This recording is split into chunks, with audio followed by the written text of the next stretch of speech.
¿Existe la filosofía latinoamericana? Un pensamiento periférico es un pensamiento situado. Europa se arroja sobre América Latina la herencia de los pueblos originarios, los proyectos de nación, el porqué de este pensamiento, el rechazo al colonialismo, la unión latinoamericana, la lucha de clases en Argentina, países subalternos, marginados, que no han participado de la centralidad de la historia. América Latina, filosofía y colonialismo.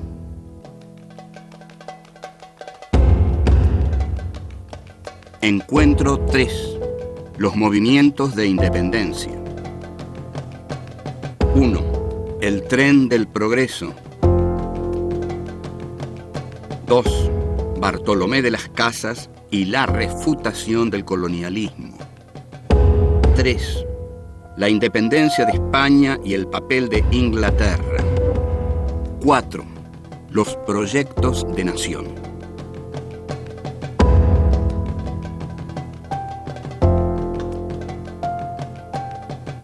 En el programa anterior habíamos visto que en la historia se postulaba un tren del progreso que estaba encarnado por las naciones metropolitanas y que todas las oligarquías de América Latina se separaron de España para subir a ese tren del progreso que encarnaban Gran Bretaña y Francia, pero sobre todo Gran Bretaña. Ahora, ese tren del progreso no existía, no había un solo tren, había un tren para las naciones hiperdesarrolladas y las naciones hiperdesarrolladas metieron a todas las naciones periféricas en otro tren. ¿Por qué otro tren? Porque las condenaron a una economía unilateral, al monocultivo. Entonces, cada país se sometió a un producto típico, Argentina al trigo,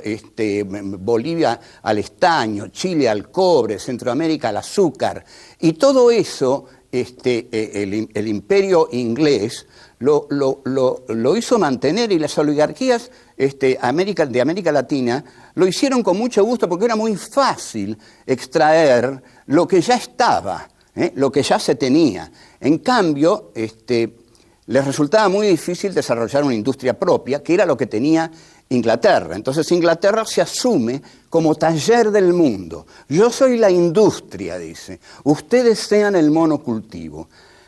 Y es así como el desarrollo fue asimétrico por completo, porque una industria siempre tiene un valor agregado que la hace valer mucho más que a las materias primas. Entonces, esto fue lo que determinó el subdesarrollo y el atraso de América Latina.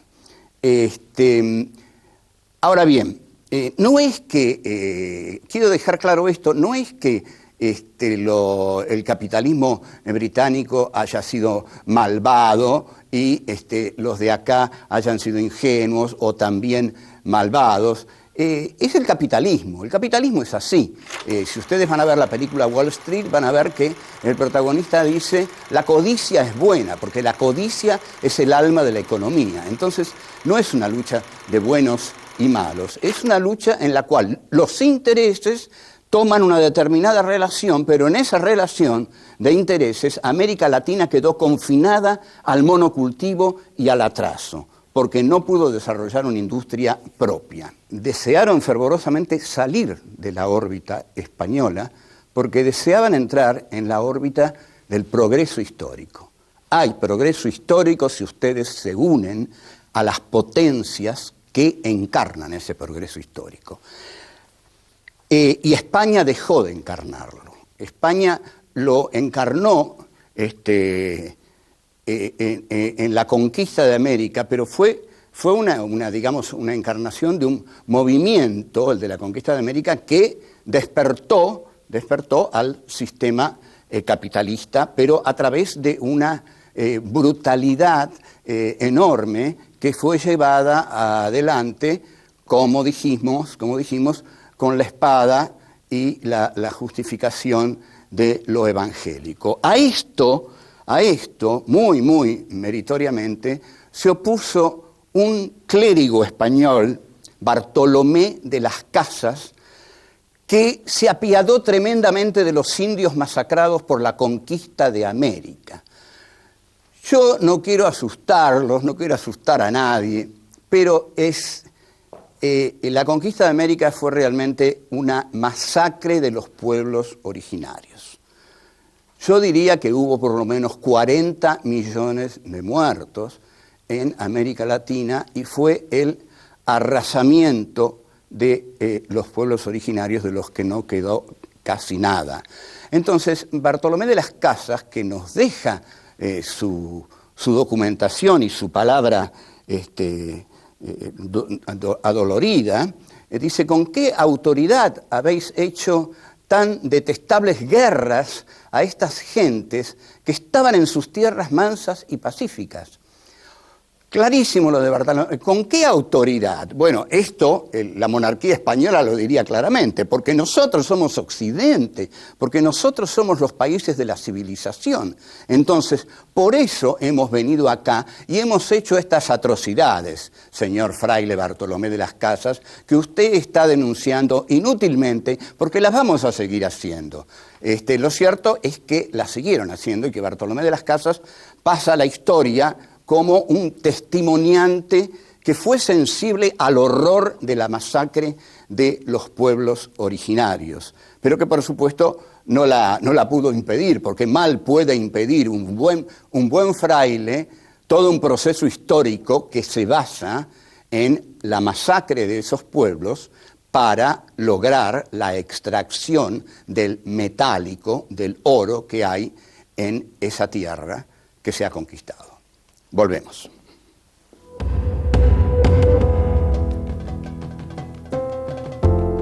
Es notable lo que ocurre con Fray Bartolomé de las Casas, porque si uno piensa en todos los clérigos que había en América Latina durante el proceso sanguinario de la conquista española, lógicamente se pregunta por qué uno solo fue el que tuvo un corazón sensible como para decir: paren la matanza, y largar frases como la matanza tiene como fin último el oro y las riquezas. Detengámonos en esta frase, es extraordinaria. No la decimos nosotros porque queremos mostrar que hemos sido los buenos y los que hemos sido expoliados. Lo dice Bartolomé de las Casas, que era español, que era cura, y dice: las matanzas tenían como fin llevarse el oro y las riquezas. Entraron los conquistadores como lobos, como tigres,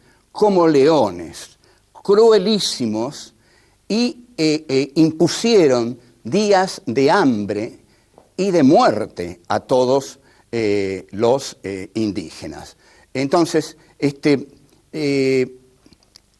para nosotros, Fray Bartolomé de las Casas, y para todo el pensamiento anticolonialista, es un ejemplo excepcional, porque todo aquello que el pensamiento de la derecha dice, que la conquista de América fue progresiva y que integró a América al progreso de la humanidad, lo que está diciendo un hombre de Dios, Fray Bartolomé de las Casas, es: esto no integra nada a la humanidad. Lo que se está produciendo aquí es una matanza inclemente que se está produciendo por la codicia de llevarse las riquezas de América al centro del mundo, a España.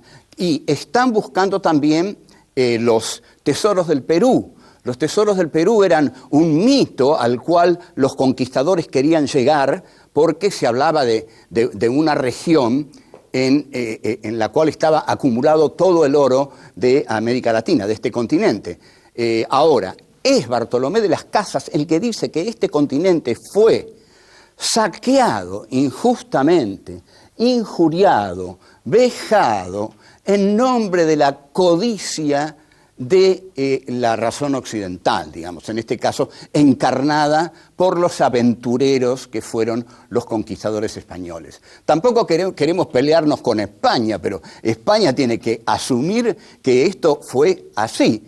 Nosotros no podemos decir otra cosa. Esto fue así, ocurrió así. Hubo un genocidio para llevarse las riquezas de América Latina a la monarquía española, que no supo mucho qué hacer con ellas porque terminaron desarrollando realmente las industrias británicas, porque finalmente a través de los piratas y de los robos a los galeones fue Inglaterra la que terminó quedándose con las riquezas de América Latina. Esa conquista se trató de una guerra tiránica. En realidad, los conquistadores que llegaron fueron tiránicos y los curas que llegaron con ellos ayudaron muchísimo a ese genocidio. Esto se va a repetir, se repitió en la Argentina, por supuesto.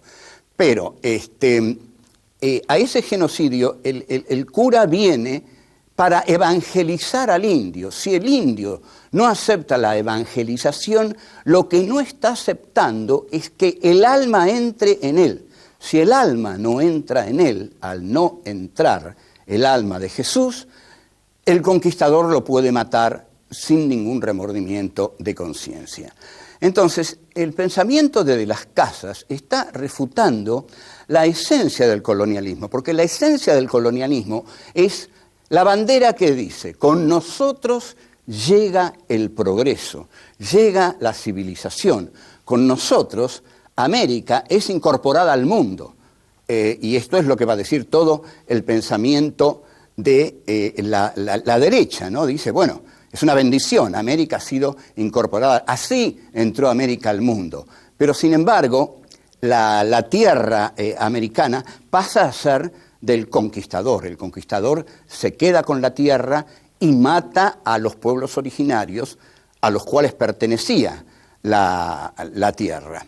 Es entonces, frente a esta situación que España establece con la conquista, que se revelan las revoluciones latinoamericanas ya en el siglo XIX. ¿Contra qué se rebelan? Contra los descendientes de aquellos conquistadores que arrasaron con los pueblos originarios. Los que se van a rebelar son los criollos que quieren salir de la órbita española para comerciar con las grandes potencias imperiales. Lo hacían a través del contrabando, lo venían haciendo, pero ahora, si se hace esta revolución que tiene como única finalidad echar al colonizador español y lograr una libertad para lograr la libertad de comercio y no estar sujetos al monopolio de comerciar solo con Cádiz. Quieren comerciar con todo el mundo. Hasta luego.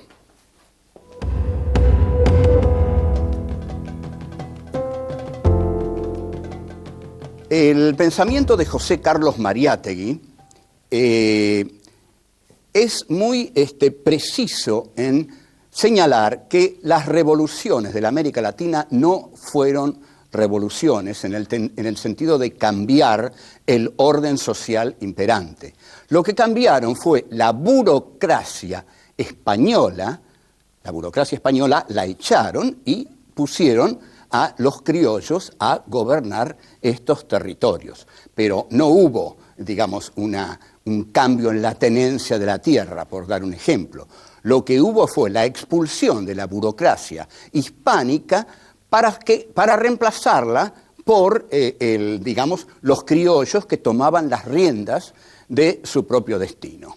Esto ocurrió en toda América Latina y permitió que estos territorios se entregaran al comercio libremente, porque antes Inglaterra lo hacía a través del contrabando.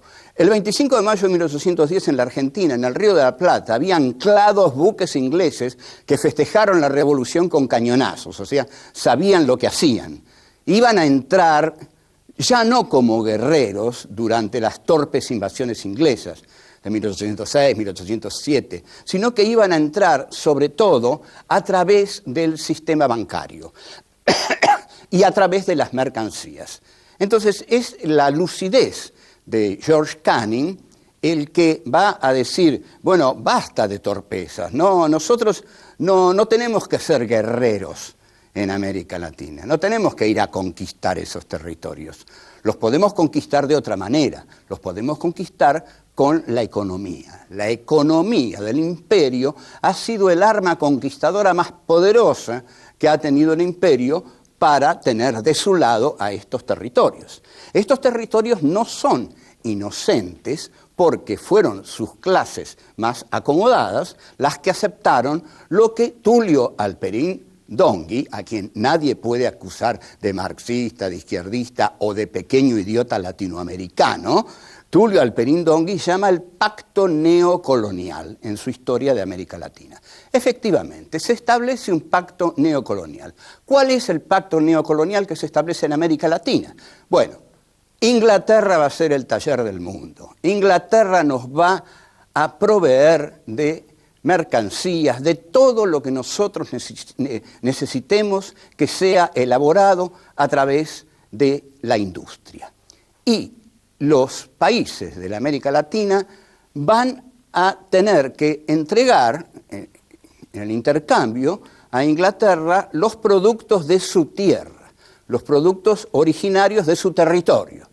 Entonces, Argentina lo que entregó fue su trigo y su ganado, bueno, y así el azúcar fue fundamental en la zona del Caribe, y hay una muy, muy buena película que usted puede comprar ya inmediatamente o alquilar en su videoclub, que es Queimada, de Gilo Pontecorvo, con Marlon Brando, película en la cual Marlon Brando hace a Walker, un agente inglés, que llega a esa isla y les dice, bueno, ustedes lo que tienen que hacer es liquidar a todos aquellos que se opongan al proyecto que los va a enriquecer.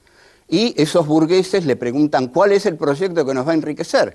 Bueno, comerciar solamente con nosotros, dice el inglés.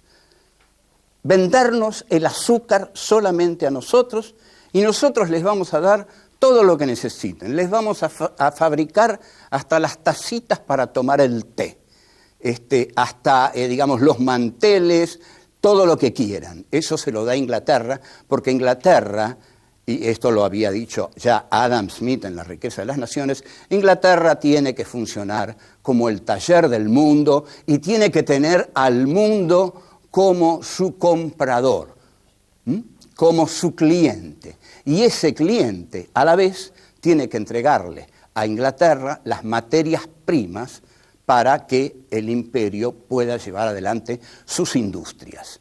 Lo que ocurrió con esto y lo que va a ocurrir es que una industria siempre tiene valor agregado, mientras que un producto primario es primario justamente porque no tiene valor agregado. Se lo entrega tal como se lo saca de la tierra.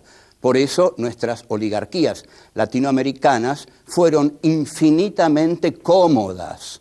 Fueron algo así como el amo hegeliano, que, dice Hegel, se evapora en el goce, mientras que el esclavo es el que trabaja. Entonces, entregaron los productos primarios de América Latina e Inglaterra les entregó todo lo que necesitaban. Igual que en el sur de Estados Unidos. El sur le entregaba algodón a Inglaterra y en el sur hasta los manteles eran hechos en Inglaterra. Esta relación profundamente desigual explota en el crack del 29 y ahí es donde los países de América Latina se dan cuenta que tomaron un camino equivocado, que el tren de la modernidad no era para ellos. Bueno, chao, hasta luego.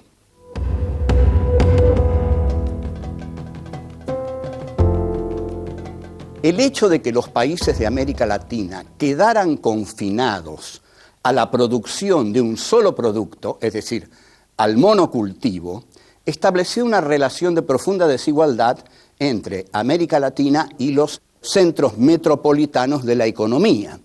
Entonces, se careció en América Latina de un proyecto nacional que integrara a los países a través de economías regionales autónomas que produjeran auténticamente distintos productos que no fueran importados, sino que sirvieran para el desarrollo interno de cada país. No hubo mercado interno.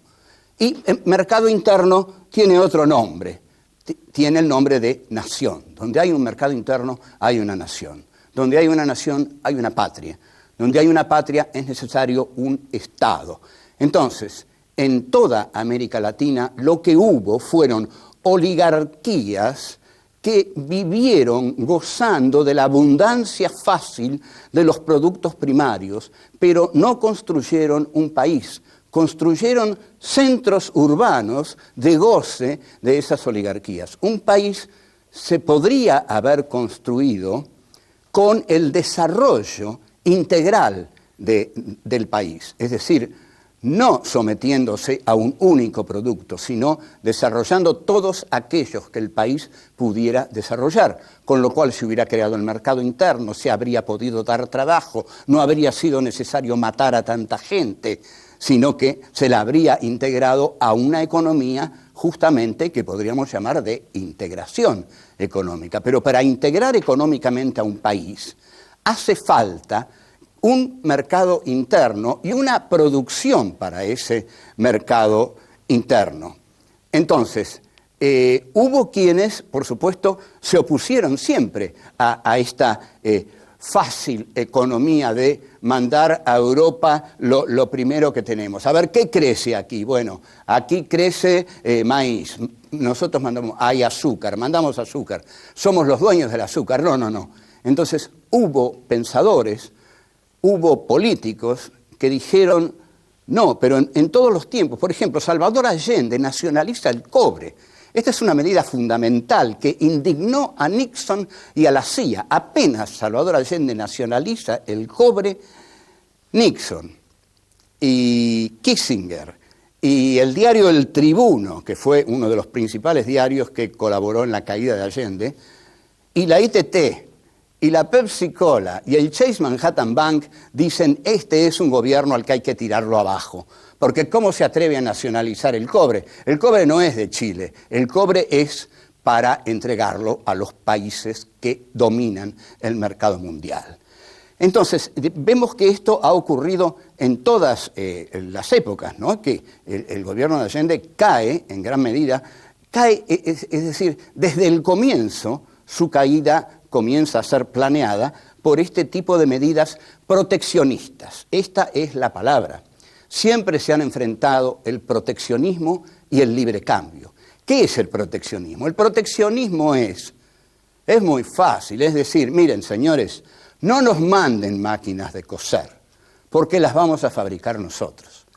Entonces, eso es proteccionismo económico. Y nosotros fabricamos nuestras máquinas de coser en lugar de que nos las envíen los ingleses. Pero se eligió el liberalismo. ¿Y el liberalismo qué es? Miren, mándennos sus máquinas de coser. Estamos abiertos a todo lo que nos quieran mandar y nosotros les enviamos lo que ustedes quieran. ¿Ustedes quieren que seamos monocultivistas? Bueno, para eso somos libres, elegimos libremente ser monocultivistas. Y ustedes libremente mándennos todos los productos manufacturados que nosotros podíamos hacer si fuéramos proteccionistas. Pero ¿cómo vamos a ser proteccionistas? Lo fue el Paraguay, pero porque tuvo un dictador, a Francisco Solano López, que era un dictador, y cerró el Paraguay. Claro, es cierto, en el Paraguay hubo astilleros, hubo un desarrollo capitalista profundo, independiente, autónomo, por eso tuvimos que arrasarlo al Paraguay, con 600.000 paraguayos muertos. Y esas cosas hay que hacerlas en nombre del progreso de la historia. Incluso el mismísimo Marx va a decir, ¿qué importan los horrores si los frutos son placeres? No mató a miles de seres Tamerlán en su reinado, con lo cual está diciendo, no importan los costos humanos que implique la penetración imperialista en los países coloniales, porque el mismo Marx apoya el desarrollo burgués porque dialécticamente, hegelianamente, cree que de ese desarrollo burgués va a surgir el proletariado industrial que va a llevar a estos países a la liberación. Pero aquí se equivocaba muy fieramente. En cambio, las oligarquías criollas no necesitaban esa dialéctica. Las oligarquías criollas de todos los países de América Latina dijeron libre cambio.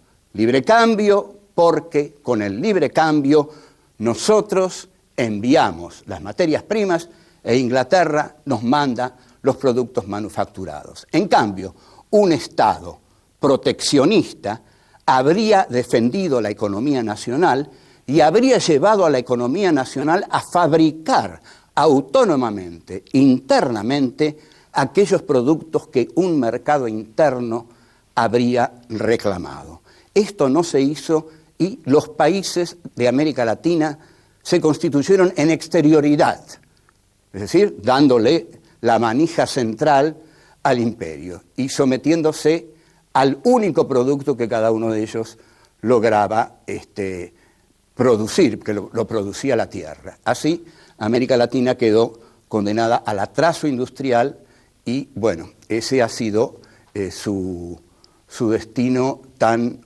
oscuro en el aspecto económico, en el cual fue realmente un continente subalterno ante las grandes potencias. Bueno, vamos a desarrollar más estos temas porque no son fáciles, pero lo vamos a hacer. Hasta luego.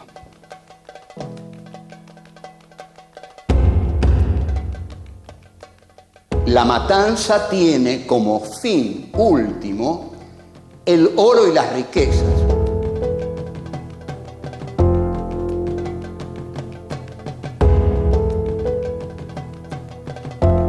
Para llevarse las riquezas de América Latina a la monarquía española, que no supo mucho qué hacer con ellas porque terminaron desarrollando realmente las industrias británicas.